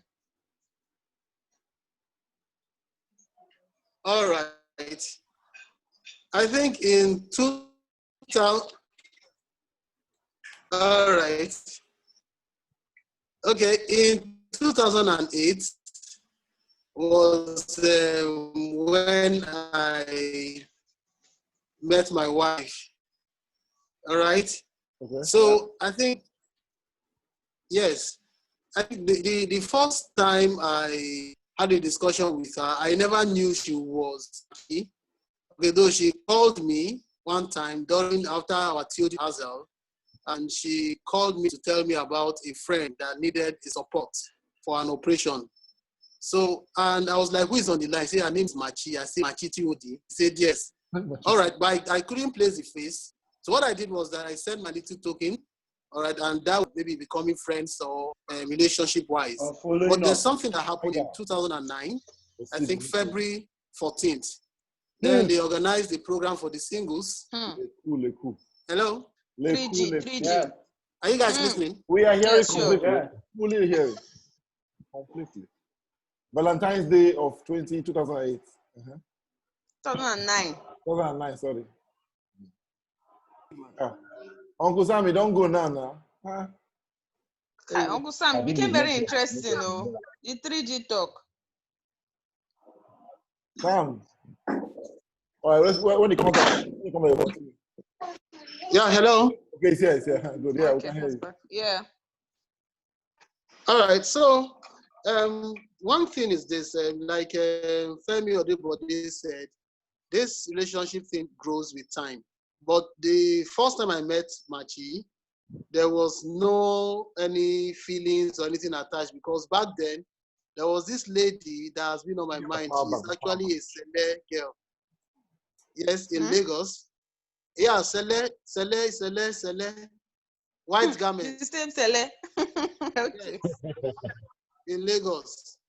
So when I told Sister Vera back then, she told me that, Brother Sam, that even if there's no lady in Word of Faith, that I should go to Calvary Life that is close by or Living Faith, then I'll get someone to marry. And I told her that at least that this is someone that I knew in my neighborhood, and I think I'm comfortable with maybe getting along with her and then taking the relationship further to lead to marriage. But there's something she told me that she will always remember that at times relationship is not about how you feel. All right, the God factor is very, very key. And one thing I told myself is this, that yes, that I actually took all those advices that I got from people like Uncle Harry Doe, Sister Vera, Pastor Victor Charles then. So they always counsel young men and all that. So there was a particular day that a program was fixed. That's why I always encourage singles and the youth that most times during most of these programs, it is very, very key that we actually have an open mind. I remember then some of my friends there, we also have this mind that the church will try to matchmake us with spouses. Hello? Yeah, Yes, so we're here. that's why some of us, we try to avoid going for such programs. I remember this particular time was a Valentine program that was organized in Zoo Road. Pastor Wale was there, Auntie Simi was there. So myself and my gangs, we all went there. And when I say my gangs, we were in Bright, Wilson, and Co. So we all went to the Zoo Road Park. Later, Machi now called. She called Isaac Oj and Wilson that today is her birthday. She's celebrating her birthday. She didn't even call me. That was February 14th, 2009. So we all went there. We met, gisted, she served us cake, everything. All this while I was not seeing the big picture. Right? The big picture. Yes. My God. I wasn't seeing it. So now there's something that the moment I started having this feeling that look, that is a wife criteria and that this lady meets up the criteria that I want as a wife. And yes, at first I was trying to resist it because there's still an open-end relationship that I had with this lady that I haven't yet gotten that conviction. But most of my friends were giving me that no, that she will spend time praying about it and all that. I say, okay, no problem. So I think there was a particular time, I think February 26th, 2009 was the date I proposed to Machi. And when I proposed to her, she told me that she knew we will get to that point because actually she has been praying and I haven't prayed that much then. And then when I just made that proposal, she actually, that she expected it. And then that was how it started. Let's our sisters expected it. Let's our sisters here. I'll be at your house, sir. How to locate and attract your man of God. I'll be at your house, sir, tomorrow. Hey. And you see, there's something that prayer does. You know, there's something people always feel that, okay, that the man should always make the first move and all that. Like, yes, I'm not saying that she shouldn't have made that first move, but it took a while for me to now get to that point. Maybe probably her prayer was what attracted me towards making that proposal. Because I couldn't see the reason why we were friends, but it never crossed my mind till on the 26th. And when it did, that was when I called her to tell her that, look, I would like to tell her how I feel about her and then my intention of our relationship. And yes, and then she gladly accepted, and without saying that I will go and pray about it, because I hadn't been praying about it. So that was how relationship started. February 26th was our relationship anniversary. And there's something that she did when I've lost, then after that time, I actually lost my job. Okay. I actually lost my job. Among all my friends, Machi was very, very outstanding, very, very encouraging. Then myself, Bright, Kayode, that is the King Kayode, we call ourselves Lacoste, and then Osas, we are all staying together. So each morning she do come around, she will sneak with some breakfast materials, she will bring bread and other things for us to eat as guys then. And people were like kind of, that Lacoste, this your me color. In fact, she's trying. No, that color herself. But color. That she does that today. Yes, that is so if your own is chocolate, you call him. If you had to call him a chocolate. So Machi was very helpful. Then she'll come around, check how we're doing. In fact, there was a particular time that Bright told me something that she never knew that Machi came over. Machi took all our clothes, both my own and Bright's own. She washed them. What? Whoa! This is the Machi that I know. Another Machi. The one I know. This is the Machi that I know. Yes. Ladies, are you hearing? The Machi Judika wash cloth. Yes, it's the Machi that you know. My wife, come and wash my clothes. Are you hearing this, Joy? Machi was washing clothes before the marriage. I'm serious. I'm not joking. Lord of my wife goes and then she assists us. And there's something that we... My God. Yes. Actually, hey, Jesus. I actually celebrate her virtue. Okay. Yes, she's a woman of virtue. Even when I moved to Abuja, the only thing I told her, I lost my job in the banking sector 2008. when I was moved to Abuja, I told her that, look, this Abuja job is 50,000 naira they are going to offer me. I said, I don't think I will take the job. She said, I think she said, sweetheart, that I should take that job. That there's something that God is preparing, that I should just, that what Pastor Wale told us the Was other this time. pre-marriage or after marriage? Sweetheart. Pre-marriage. I was calling you sweetheart She pre-marriage. said, yeah. Wait, Marriage, yeah, because we are both where's Sister Machi's face? Where's Sister? My Where's- God. Oh, so you were calling sweetheart. I'll be with you. I'm writing it down. I'm writing it She down. said that I'm writing it down. she encouraged me to take the job, and I was, in fact, what I told her then, when I got the offer, Yeah. when I got the offer, I was reluctant to tell her, all right? So I told her in a way that it will make her to discourage me not to take the job in Abuja, because then in Kano, yes, I was comfortable. I never lacked food. Sometimes she sneaked in money to me to buy fuel in my car then. So I was kind of comfortable. When I now told her about the job, sincerely, my intention was for her to discourage me, but it was the other way around. She actually encouraged me. I was like, that we are going out, you'll be in Kano, I'll now be in Abuja. That how will that, as in how we should be comfortable, how are we going to do in relationship? We are planning things and all that. So she now said no, that she just take the job. So she wasn't selfish, because her mind was already settled that I was the man for her. So, and I really thank God for that encouragement and how I got to Abuja. And since then, God has been opening doors. And even before we got married, even before we got married, we had already, there was the one thing that both of us did that I was trying to even encourage most young guys trying to get married. On Thursday, and virtually every other day outside the Tuesday and Wednesday that they have services in Kano. Hello? Yeah, carry on. Yeah. I said every Thursday and every other day that they don't have services in Kano, we do get to church, and both of us, we hold our hands and pray. We had a prayer journal. That was when I even lost my job then. We had a prayer journal. We were praying, writing things down, writing how we want our kids to, asking God for giving us good kids that will have the fear of God, and how we can raise a godly home, making our relationship to be a standard to families. Also trusting God for the house that God will give us, maybe a 3-bedroom and all those things that we wrote down. And sincerely, all those prayers have been answered. In fact, when I got the house that we did our wedding in 2010, it was actually a 3-bedroom flat. And when I checked our prayer journal, I saw that it was written there.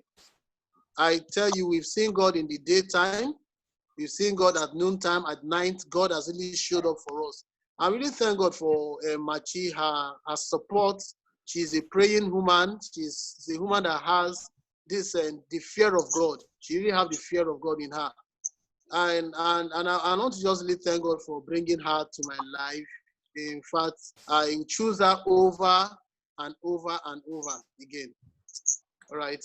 So, Sister Machi, if you are listening, I really thank God I really thank you for choosing me, for making me to be the man that I have become. God really bless you. How sweet. You were holding hands. You were sneaking money to him. We'll come and meet you.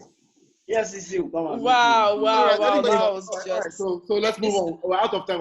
Let's move on. So, Rosie, you have to skip a bit. So, okay. We're going to go to the singles, but we need to move on. I want to ask a question.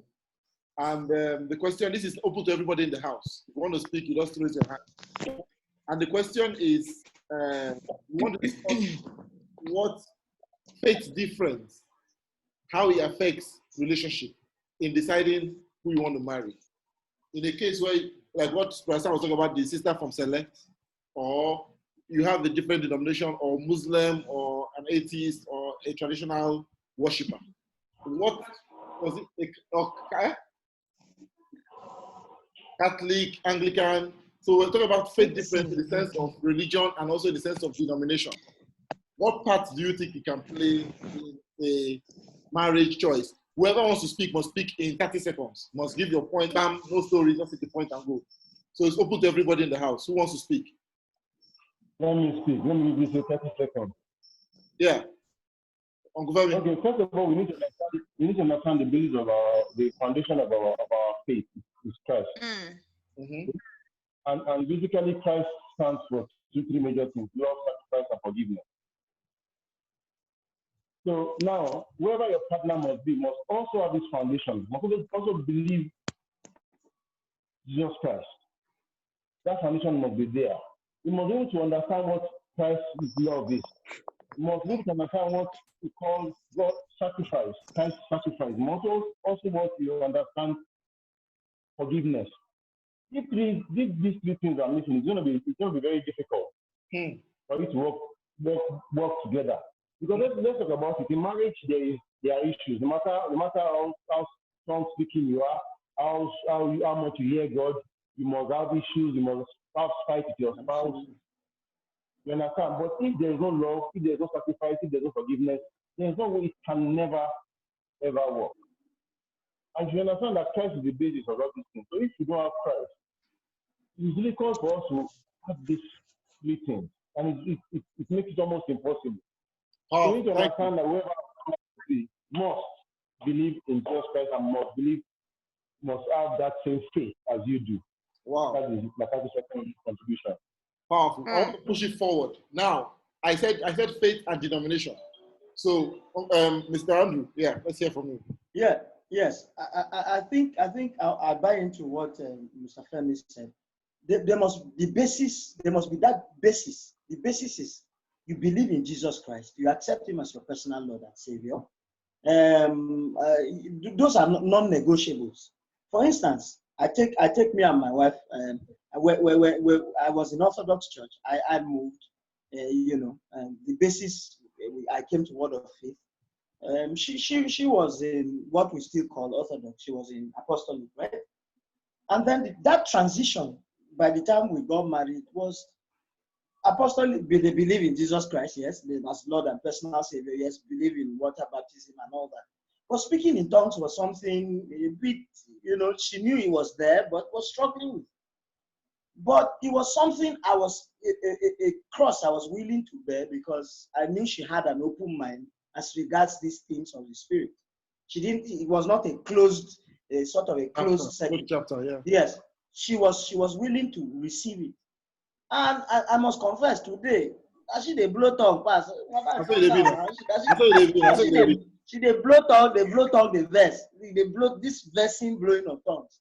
But the basis must be there. You must believe that Jesus is Lord, accept him as your Lord and personal Savior, and the person must be willing to move up. It's a process. You have to grow every day. So the person must be willing to grow. Not this Orthodox. When you become an elder, that's where you are. You don't believe in. It took my mom. My mom was almost 50 plus before she believed in speaking in tongues. Wow. Her mom doesn't even believe in speaking in tongues. My mom never believed it now. My mom never believed it. The day I heard my mom blasting in tongues, I nearly ran out of the house. So there must be that basis. There must be that basis. That's my submission. So move to age. Age. I want to hear some other people that have not spoken. Let me first ask Sister Ibari first of all. What do you think? What part do you think age plays? Let me give an example. My father was 10 years older than my mother. My father was my mother's father's friend. So my father is 10 years older than my mother, or was. He's dead now. He was a colleague to my mother's father. My grandfather and my father were colleagues and friends. And he came to the compound and he saw a flower in the backyard. And he went to plug it, and today we are born. But I grew up saying I cannot be 10 years older than my wife. How do we want to be talking? What are we going to be talking about? So my mother was more of our friends than she was of my father's friend. So I said I was going to get married. My limit was 2 years. I don't think I can get married to a girl who is 2 years younger than me. My wife is 1.5 years younger than me. And even with that, I'm always telling her, Madam, come on, kind of stuff. So what do you think about age differences in relationship? Toti, I'm going to ask you. Chris, let someone answer that question. Yes, okay, Sister Gloria. Let's go with Sister Gloria. They will come to Toti. They will come back. There's a powerful question here. 1 minute. Hit the nail on the head. Okay, sorry, let me unmute you. Sorry. I believe that age is just a number, okay? You can, if it's not an issue for you, because some people, it is an issue for them. They believe that they cannot marry people, like maybe some ladies feel that they cannot marry guys that they are older than, or some guys feel that they must be older than their wives. So if it's an issue for you, fine. You find a way to, God will help you find a way how to deal with it. But I believe that age should actually be the least thing to consider when it comes to marriage. Sincerely speaking, it should be the least thing. Because see, we have a friend currently in the UK. Andy is Uche is 8 years or so, or 9 years older than Andy. As at the time they were getting married, Uche was 36, Andy was 28. Jesus Christ. You don't understand? Yes, she's a Nigerian, Andy's from I'm going to shout my ear to hear that one. I'm going to say, Chrissy, Maria. I say, you say? But you know, it was not an issue. That's the thing. It was not an issue. That's the least thing to consider. For me, it's the least thing to consider when it comes to relationship, because it's a number actually. You see that if the right mindset are in place, the person that looks older, if the person is willing to learn, start feeling younger if the right mindsets are there. Okay, so for me, I don't think age is if I should be the least thing to consider. Okay, that's my submission. Who wants to say any other thing? Who else? Toti, or doesn't want to? Toti. Okay. To me, I can't marry someone that I'm older than. It's not possible. Why? I feel I will not. Oh, slapping. I feel no respect. You be seeing it like a baby, Abby. Yes, well, because I mean, I have an elder brother. I'm older than her. My wife calls me a baby, and I'm older than her. No, well, that's different. Calling you baby and being a baby are two differences. I'm just saying, I don't really look at Anderson as my elder brother. I look at him like maybe I mate. But if it's like 10 years age difference, like maybe my husband is 10 years. Yes, I don't mind 10 years. 10 years is fine. Daddy, 10 give years, me a kiss. Daddy, give me a kiss, Daddy. Elder, Daddy, wow. Daddy, I love you, Daddy. Elder. Like, Daddy, all right. Let's hear from a guy. BT, let's hear your voice. Yes, sir. So what do you think about age? I think age is important actually. Because like someone like me, I don't think I would like to marry someone that we are not too far from each other when it comes to age. Why? Because I consider that maturity too. I think it's very important, the maturity, so that at least we'll be not, even if not on the same level, but at least we understand each other. You know, so I think like maybe 2-3 years, maybe she's younger than me, it's fine. But looking at maybe a lady that is older than a lady that, if I'm older than her, maybe 2-3 years, I think it's okay, but not too far like that. At least so that we understand each other. And then if it's somebody that can she be older than you? No, that's what I'm saying. With 2-3 years. Yeah, that's where I'm going to now. If she will be older than me, I think that depends on understanding. You know, like somebody said here. I think somebody said it here that if she will be older than them, at least we understand ourselves, so that it won't be as if I might say something and she will.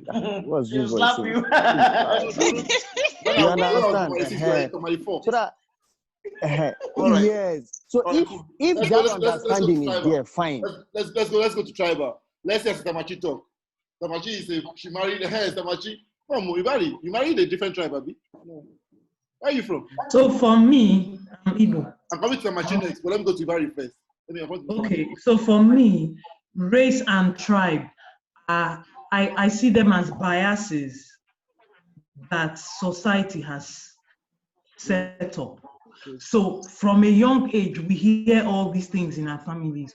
Oh, Yoruba people are like this. Oh, the Benin people, they're into their juju and all that. You understand me? And as far as I am concerned, race and tribe should not be an issue when it comes to choosing a life partner. That's not the most important things. As a child, those days, they'll tell us, Yorubas, they used to do a lot of juju. The means. One day I had to tell my auntie, I said, Auntie, every tribe there is juju. So bad. Every tribe there is juju. Happy? Every tribe you have good people. Every tribe and race you have bad people. I don't know if I'm making sense. And another thing we also have to come to accept is that the world, as long as this world exists, there will always be that race and tribe issue. Right now in America, that's what's going on. George, what's that guy's name? George, someone help me, I've forgotten. I can't breathe. Yes. Floyd. So for me, That's that Floyd. should not be an issue in marriage. Look at the person you're dealing with. Look at the person who you intend to spend the rest of your life with. Look at his family. Are you comfortable with that family? Is that a family you think you can live with and grow with and do forever with? If you know what I mean. Do you understand? Because I have also seen where people marry from the same village, so the next compound. The next compound. And guess what? It is wahala. So for me, that should not be an issue. So before I go to the machine, you know that because someone like me, I'm Igbo and I'm married to a Igala. So the children I cannot speak any language because it's English that we're speaking. You know, and I'm wondering, you know, kind of thing. So, you know, you affect the children in language, and you know, there's also this tension that happens when in-laws come visiting for Mugu or something. And imagine your wife and her mother speaking language, you know, or maybe the two moms come together and they now hear the other one speaking Igbo. Try not to make them come together. They should come separately. I think we should teach The other one to say, Mommy, hold on. I think we should do a day of surviving on Mugo, because if you can survive on Mugo, you can start the church. So Sabachi, carry on.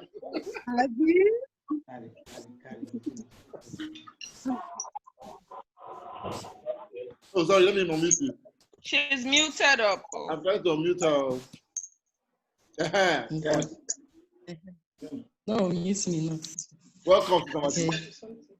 Can you hear me? Can you hear I me? hear you loud and clear. I hear you loud and clear. For me, tribe is not a barricade at all. I remember when I was getting married to my husband, you know, a lot of people were like, nah, you're a man, you won't marry. You know, I told myself, I said, it's not about I never thought about that before. to be very honest. That is better. I think we remember that. Yes. And you know, a lot of people were like, hey, you want, even my aunt, one of my aunts said, hey, you want to go and marry from, hey, in my language, she was like, wow, as I say, you will go die. And she didn't even come for the wedding and all that. But the truth is, it is the individual you're dealing with that matters. The individual you're dealing with and his family or his or her family really matters. It's not about, if you're talking about tribes, every tribe. My dad was the police officer, so I've been to virtually all parts of the country, and I can tell you what is particular about a particular tribe, what is particular about this particular tribe, and all that. But despite that, we have fantastic, wonderful, and God-fearing people amongst all the tribes. I've been to the north, I've been to the west, I've been to the south, I've been to almost all the states in Nigeria, because my dad was always transferred, and I've met a lot of people from different tribes. That's why I actually pick languages. You know, as some people say, keep asking me, Machi, where are you from? But you see these tribal differences. Honestly, it shouldn't be a big deal, but there are people who are still very particular about it. I cannot marry from this tribe. I cannot marry from this tribe. And I want to shock you guys. The truth is, most of my friends, most of the people that I know that are married to, you know, their spouses are from other tribes, are actually happily married more than those that are married from the same tribe. It's not as if they produce stronger genes. You said? They produce finer children with stronger genes. Excuse me, ma. Excuse me. Excuse me, ma. I can't hear you. Can you hear me now? Must not marry Igbo. Yeah. Can you hear me? Married from Yeah, yeah. Akwa. So it's That's bias. I cannot marry it, cannot marry that. In fact, my aunt, one of my aunts was like, you are going all the way to Kogi. At the end, her son actually married Edo. In fact, the Edo itself that she was like, Edo, hi. When the son got the wife to be, I was telling her, I said, oh, now Edo State now, your in-laws now, Edo State. And she was like, what are we going to do now? But the truth is that we need to put tribe aside. There are people who would have been married to, so to say, the best spouses. They have like God ordained spouses, but because of tribe, they decide to just close that chapter. I cannot marry outside my tribe. Amen. There another thing that is a major issue is I feel is probably insecurities or inferiority complex or insecurities, because when they are together, when your spouses people are together, or maybe they're in the parlor with you and they're speaking their language, or the only thing that will just register in your mind is that they are talking speaking ill about me. about you. And most times, and most times it's not true. There are things, so but like for my house now, we try our best possible to speak English. Except there are some things we end up saying. There are some things that is not so sweet to say in English, so to say. But generally, it's advisable to speak the English language when you're all together to avoid clashes like probably they are talking about you. Is I'm not sure. They're talking about something else. I'm very sure they're talking about me. I'm sure they're speaking ill about me. I tell the truth from my husband. I keep saying it that I would not have gotten a better spouse. My God. I met a lot of people from my tribe, my dad's friends, sons, a lot of them. In fact, even the week I was getting married, a lot of them they kept bombarding, telling me all manners of things. Somebody even told me that, you are just going to go and die. Kogi State, Ibira, all manners of things. But the truth is, what matters at the end is, are you happily married? Are you happily married? Do you understand yourselves? Do you love one another? Does your spouse have the fear of God? I think those are the most significant questions to ask before. Wow. Thank you so much. We are 5 minutes out of time. I will need to start praying. So I'm going to skip the final question. I'm sorry, guys. We need to send this video on YouTube. We'll see if we can talk to you. Let's see if we can still have this conversation on the Team Emotion page somehow. We have so many panelists today and we had so many times to talk, but we need to pray. But I think I've learned so much personally today. I've learned a lot. And today we seem to have a lot of people. So I think the best number we've ever had on this page. Thank you very much, everybody, for coming. Jonathan, all the way from Dubai, and he's here with us. Rosemary from Lagos. Is this Lloyd that I know? Is this Lloyd? Exercise Lloyd. Lloyd Oyema. Yes. I'm seeing Lloyd. Exercise Lloyd. You're welcome. Sister Ivy, you're welcome. Grace Adenuga. Mary Gold, Mary Silva. Olawale, thank you so much. BT Young, Toti, my person, Uncle Sammy, and Auntie Machi. Wonderful story you guys have. Tell me everybody. My dear twin sister Ivy, God bless you. Sister Gloria, Uncle Elijah came and left. Did I miss anybody? Darius Anusi, Papa Dara. You missed me. I missed Mr. and Mrs. So we're going to pray. We're going to pray. One thing that Word of Faith has, and I'll say to you, Word of Faith has the grace for a stable home. Yeah. I'll tell you that. And I realized, what said today, that in the men's conference, that one man told him that, I used to think you're a weak man. I used to think, I don't know if one of us had that thing when they said it today. I used to think you're a weak man, but now I know you're a strong man. You see, what Word of Faith teaches our men is, the lion doesn't have to come outside every day and be shouting and be roaring. The lion is not the king of the jungle because he's roaring. He's the king of the he roars because he's the king of the jungle.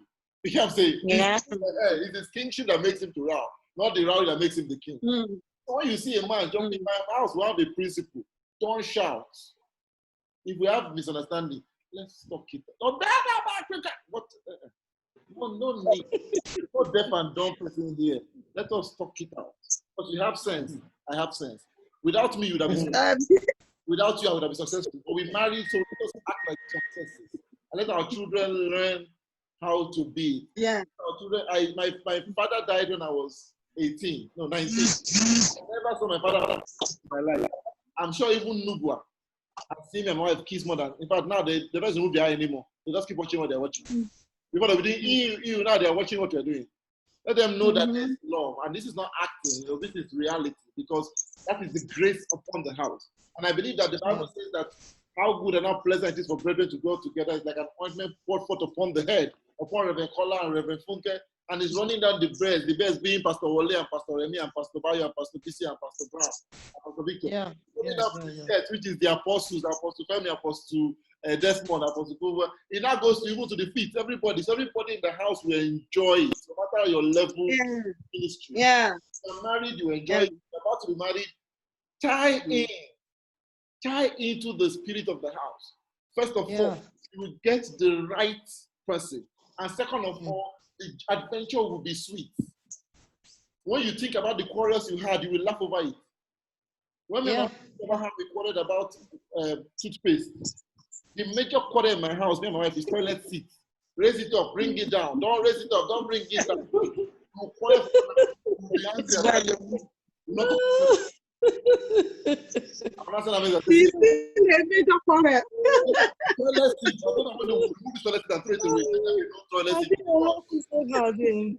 But the truth is that there's a in the house. I have friends who cannot, this lockdown, they'll be calling and saying, I need to run from this house. This one will kill me. This one will poison me. There are a lot of people that cannot take their houses, they cannot take their family, they cannot stay with their families. For me, I don't want to go back to work anymore. I wish I could be working from my house. So there's a grace in the house, and I beseech you guys, the singles, to tap into it. To tap we're not saying that we don't used to fight in our family. Like what Femi said, we fight. Word of faith families, we fight. But when we come out of that fight, we are better and stronger. It's called divine confrontation, true love. Yep. We're not going to turn our eyes and say, daddy wa. No daddy anything in word of faith. The man has an opinion. Let the biggest and the strongest opinion stand. But the woman understands that she needs to submit. The man understands he needs to love and be a couple. So guys, tap in and say to that your mumu boyfriend, you will have head. You will hear the voice of the Lord. You will be a Moses. You will lead the pack well. Your chingong girlfriend, you will have head. You will not spend our savings on cloth and jewelry. You will save them. You will have sense. I don't care where your mother is from or where your father is from. Because you are under this house, you will have sense in the name of Jesus. Amen. Amen. Let's pray for another 5 minutes. Let's pray for ourselves. Let's pray for our families and pray for our homes. And in this end time, our families will not be the act of the enemy. Our wives and children. The Bible says that houses and riches are from fathers, but a prudent wife is from the Lord. The Bible says that children are the heritage of the Lord. He said, blessed is the man that has his quiver full of them. Meaning that all our children, Ephraim, all the kids that we have in that church, whoever they may be, Tamani, Imani, all the kids have everything to the Lord. They have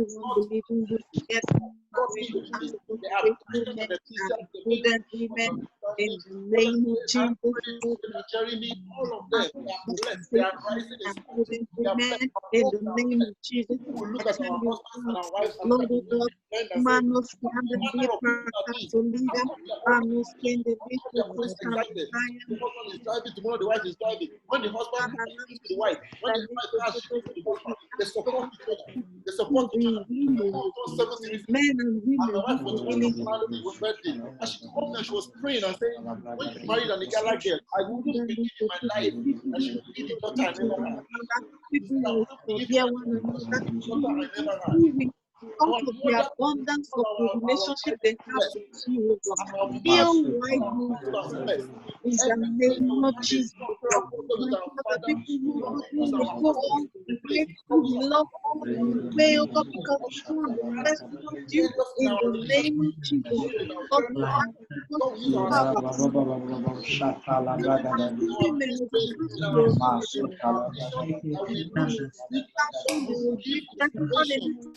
This will come from our spouses. Let me try this. We thought about this. When we do spiritually, nothing in our spouse. It was rise to rise again. In the name of Jesus. Anything good from them, oh God, we believe you are looking up to you. We don't withhold in the name of Jesus, oh God. We ask God, my Father, Lord, God, that everyone, oh God, is invited into their company. In the name of Jesus, we need to come into their company. Of separation, Men after you, men living in marriage in intervening in the relationship. Let's pray the devil. The Bible says that the purpose of our warfare is not carnal, but mighty through God. you have made your word of standard in the name of Anything that places itself against the knowledge of God, take down their lives, so God, oh God, even for their wives, so God, even for their families, in the name of Jesus, so God. We ask, oh God, we pray. And to help us all the more carnal. We women plead the blood over our homes. we We plead men, the blood God, over our homes. we cause changes in their lives. We declare our homes are blessed. Love abides in our homes. Love abides in our homes. Our Women homes who are blessed in the name of Jesus. Our homes are peaceful. Our homes are peaceful. Our lives are women who know how to submit to you, my Father, even as you submit to their own husband, in the name of Jesus, oh God. They are smart. They have no deformities. Their brains are working well. They understand better. They grow. They are not going to be spending their lifetime in hospitals. They walk in the health and the healing of God. In the name of Jesus, we declare that our savings will be on the bad days, but they will be for greater wealth and greater riches. We will be blessed even in the time of pain. In the name of Jesus, our spouses will look at us and say, I know for sure God has blessed me because of you. Just like Potiphar said, God chose you. Say, oh, I know that you have God. You have because of peace in the name of Jesus. The 10 and the 15 and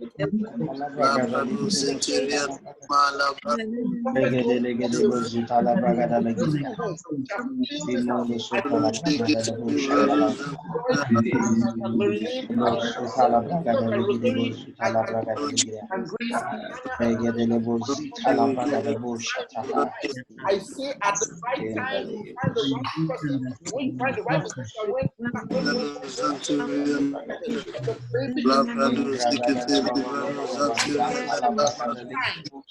there will be a sickness. There will be a name of Jesus. A man that finds the wife finds a good thing.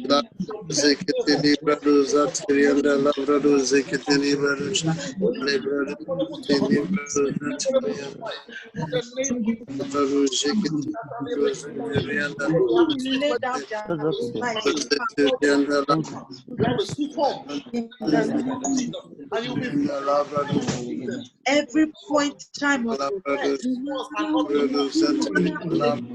Father, whether you want in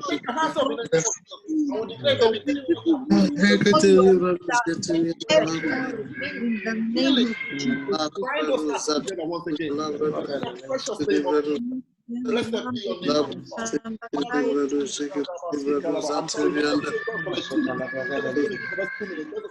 For 2 minutes.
God.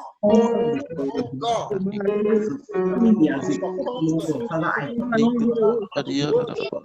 thank you for provision. I thank you because God there is no lack. I thank you because our banks are full. Father, not just people that do not like you. Our children will call us blessed. In the precious name of Jesus. Thank you, Father Lord. Uncle Sam, this is what I'm going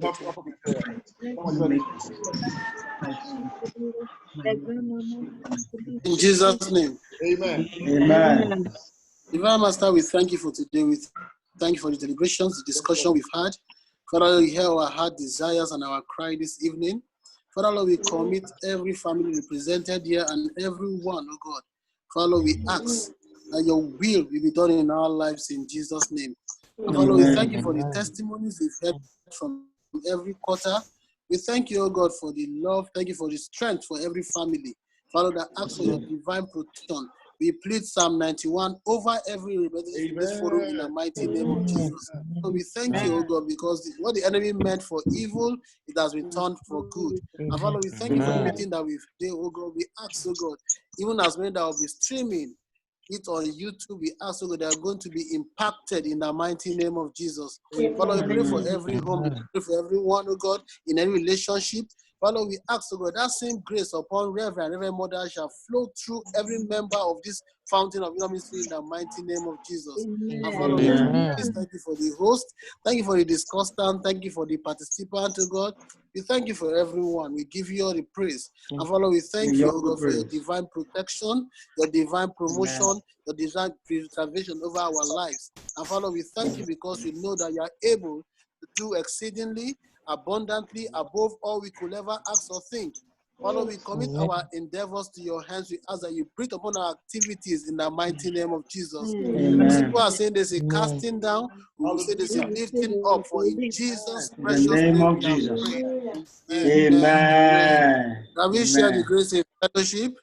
The grace of our Lord Jesus Christ, love love of God, fellowship of the Holy Spirit, rest and abide with us now and forevermore. Amen. Wow. Thank you so much, everyone. Thank you for dragging us into the night. But thank you, we'll see you tomorrow. Oh, sorry. See you on YouTube. Hello.